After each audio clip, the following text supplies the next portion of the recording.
now after we know what a wagon is, also we have compared wagons to a van here. Now, before we enter this classic wagon car exhibition, the P1800, the series of cars there, which is the most confusing of all of them, we're going to take a look at Volvo for a second here. So, Volvo, as we all know, is titled as making the most safest car in the world here before the modern cars here, before like the 21st century here. So Volvo was the first company who actually emphasized that cars will be very safe here. And Volvo was born in Sweden in 1927 here.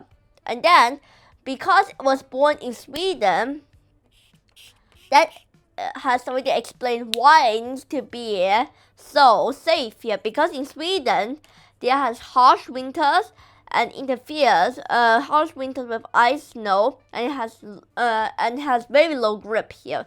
And then they also have long rules. If there's an accident, it's going to cost you a life here. So the engineers, because Volvo was founded by Asaga Pearson, which is for business, and Gustav Larsen, which is for engineer here, there was very simple. The car must protect you in case of an accident here. So they did something really strange here. The early Volvo engineers studied real accidents, like real reports of accidents, like what happened to those people, is that if they died, or what happened to their injuries. They're using data from hospital or police, etc. there. And then Volvo is the one who invented the 3-point seatbelts and emphasized that survivability in an accident is much more important than performance, like how fast you can go. But if you want to go fast, you must be safe. If you want to be safe, you cannot go fast here. So the most achieving point of Volvo is that in 1959, Volvo engineer Niels Boyen invented the 3-point seat belt here and gave away the patent for free here. Why for free? Because it can save lives. Because Volvo thought, if this thing can save lives, why not give it away for free? So that's how we ended up having our seat belts here. And then we can see that for our context of our Volvo wagons, they are boxy but intelligent here. And all of these wagons, they all emphasize on safetyness here, see? Even now, they still run crash tests at their own factory here to test beyond the normal limits of the safety regulation. They will test it beyond it as well to make sure that it is safe at every point here. So that is how Volvo got this name for making the safest car in the world here. And now let's get into the confusion time with this wagon thing. So now we're going to tackle the confusion of the P1800 here. We're going to first tackle this one here. So I have drawn this family tree. So P1800 has these 4 series here. So the first one is P1800, and then the next one is plus an S, the next one plus an E, and the second one and the last one is plus an ES here. So we can see that what are the differences between the here, and what does every letter mean. So first of all, P, when I researched it, there's not a clear kind of result that came out. I even searched for Volvo's official things there, and then they did not even tell us what does it mean. So if there's any incorrection, please let me know in the comment section here, because that's only what I have researched based on my results here. So from my search, the P equals to project here, and then the P1800 is based on Sweden here, and this I am about 75% sure, because I went on the library and I found these 2 books, the only 2 books that talked about Volvo 1800 here. So I'm going to use this one first here. So this one, if we flip to the introduction here, see, introduction, and then we flip to page 10, we can see here, in 1963, the move to Sweden bringing the addition of the suffix S. So that's what we say here is P1800S. So somehow they want to commemorate that they moved to Sweden and that they add an S here. So here, based on this book, it says that this one is Sweden. So somehow, yeah, the strange history, but it add an S here.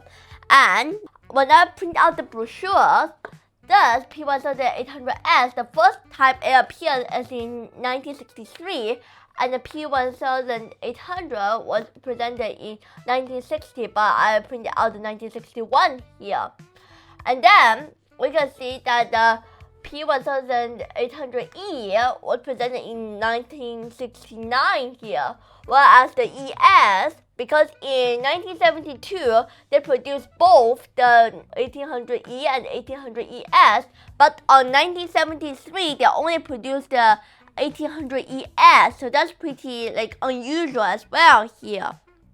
And then for E, there's nothing that we could research or get it on these two here. So when I go to research a little bit deeper, including some responses of AI here, so I combine them together here. So the final result of it is that my guess, I think it's about 50% correct, will be Eisprichtung here. Either it will be a state or be Eisprichtung. I think Eisprichtung will be a pretty close guess, while the other guess will be electronic fuel injection here. Either Eisprichtung in one German word, which means fuel injection, because at that time they added the Bosch fuel injection, electrical fuel injection. So either E for English 2 words, electrical fuel injection, or for German 1 word, Eisprichtung. So that is my guess, my two guesses here. So, but really, they really did say that they added the electrical fuel injection if we open up the brochure of the 1800E here.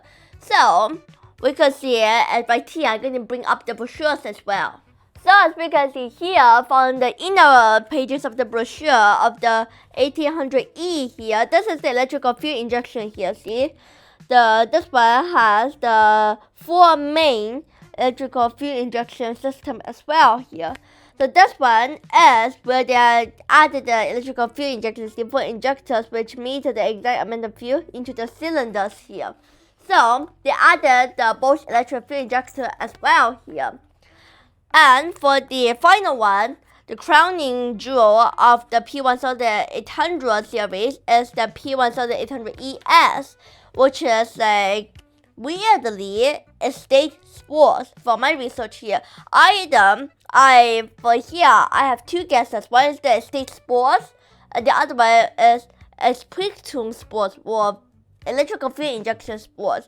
But I think estate sport will be closer to it here, because here we need to look at what the things are here. So what type of car they are. So strangely enough, 1800, 1800S, 1800E are not a wagon. They are not a wagon here, but they are a sports car. See? Realize it? But all the time that we are saying about 1800 is a sports car, see? And it does resemble a sports car, see? What are the characteristics of sports car first? This is the first question. It's a tiny little roof does not stretch over to the end of the trunk, and then at the trunk is very small. See, this one does not stretch to the back of it here, and then the trunk is right here. There's no this entire glass panel of the ES here that we're going to get in later here. So they have a tiny roof and the trunk is very small here. And these are all the same for the 1800, 1800S, 1800E here, except for the E is engine changes here. They do not change the overall characteristics here. But for ES is a wagon already here. But actually, if you wanted to clarify more in depth, it's actually called a shooting brake here. So what the hell is the shooting brake here? So shooting brake is actually another very old kind of things here. This is a shooting brake. It originates from mid-19th century England here, which we call Britain here. And then this was used by wealthy hunters to take their dogs and guns and equipment to shooting trips here. So they use this kind of thing. And this is not a carriage, different to carriage here. So this one is a shooting brake made in between 1825 to 1875 here. So somehow this one is a shooting brake here. So it paved this way all the way to the 1800ES, and then from that transition to here, it means that from that on, car manufacturers starting to make this kind of shooting brakes, this kind of design, and eventually instead of it, eventually Volvo used it on its 1800 here. So that's why we call it as the ES here. But nowadays we classify it as a wagon. We will not classify it as a shooting brake here. If we just say nowadays, we classify loosely, not very tightly organized here.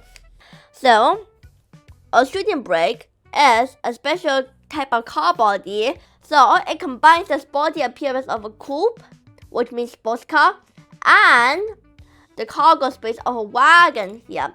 So, if we look at this magnificent picture here, we can immediately see that this one has less space than this one. Oh, well, we can see even better in this one. See, this one is just little trunk space. But this one we have a whole glass thing that we can flip up as well here. So this one is very called sports car. And we can see the how this one, the roof managed to extend to the back of it here. So that means that it actually completed our characteristics of a wagon there.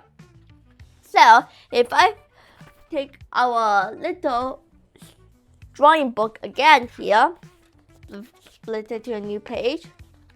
So, let's say a normal car is looking like this. Pretty great, huh? This is what we normally call a coupe. But this time, it managed to stay all the way to the back, somehow like this. So that the roof is not just diminished right here, it managed to stay all the back and then coming down diagonally right here. So this whole part of the face is also very straight here. See, a straight roof. So we can consider it as a wagon, but not the kind of wagon. So if we wanted to say is that, hey, I am a wagon, but I am not the kind of wagon here. So it is a wagon and it is not a wagon at the same time here. Not this kind of original kind of wagon, this kind.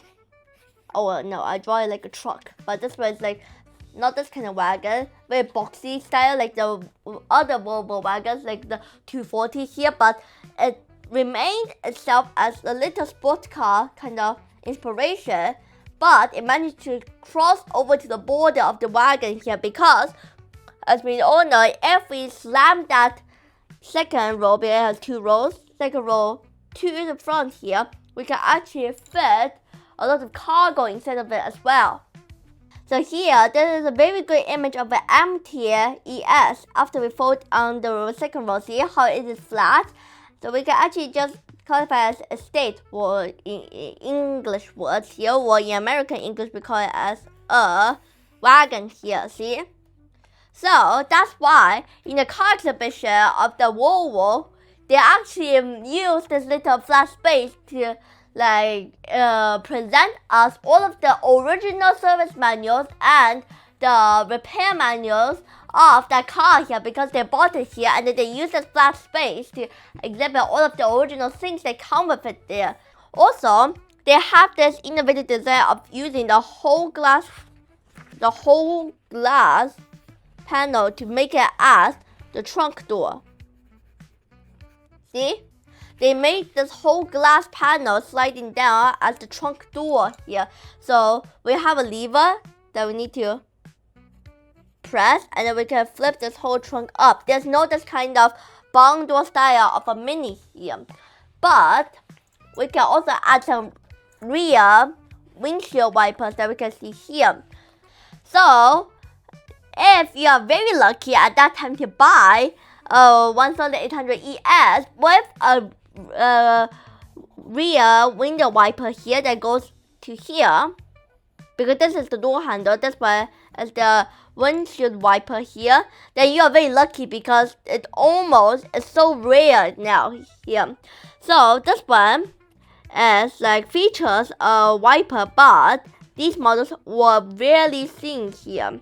And then this one is the optional rear wiper unit here. See, this controls, this arm controls this one to move it there. And this was the water bag for the rear wiper unit here. And at last, I recommend these two books. And if you're very into restoration, then I suggest you take a look at this one. And this is free downloadable from the library here.